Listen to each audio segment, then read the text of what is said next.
আসসালামু আলাইকুম। ফ্রিজ থেকে নিলাম কদুর ছোলা। কদুর ছোলা ভালোভাবে এখন কুচাইয়া রাইখে দেবে একটা বান্ডে। এরপরে কদুর ছোলার সাথে লমু দুইটা আলু দুইটা এখন কুচামো কদুর ছোলার পরে। এই আলু দুইটা এখন সিলাইতে আসি।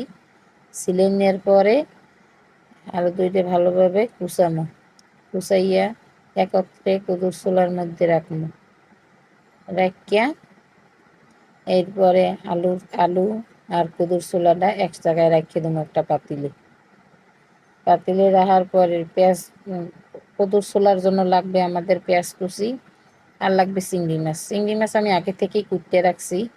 এখন আমি পেঁয়াজ কুচাইয়া ভালোভাবে কদুর ছোলা এবং আলু এইটা ভালোভাবে ধুইয়ে ফ্রেশ করে রাখবো একটা বান্ডে রাখার পরে চলে যাবো চুলার দ্বারে যাইয়া দিমু কড়াইতে তেল দিয়া এর মধ্যে দিমু কুচাইয়ে রাখা মোর এই কাঁচা এই না পেঁয়াজ দেওয়ার পরে এর মধ্যে দিমু আগে থেকে কুটে রাখা মোর চিংড়ি মাছটা দিয়া ভালো করে লড়াইয়া চাড়াইয়া করতে হইবে একটু ভাজি যেই বাদামি কালার আইয়ে যাইবে একটু সামান্য আগে দিমু একটু কাঁচামরিচ দেওয়ার পরে আর একটু লাল লাল বাজিয়ে দিমু সামান্য পানি দেওয়ার পরে এখন দিমু শুকনো উপকরণগুলো দিলাম হঠাৎ করে 2 চামচ হলুদের গুঁড়া আর দিলাম হালকা একটু গুঁড়া মরিচ।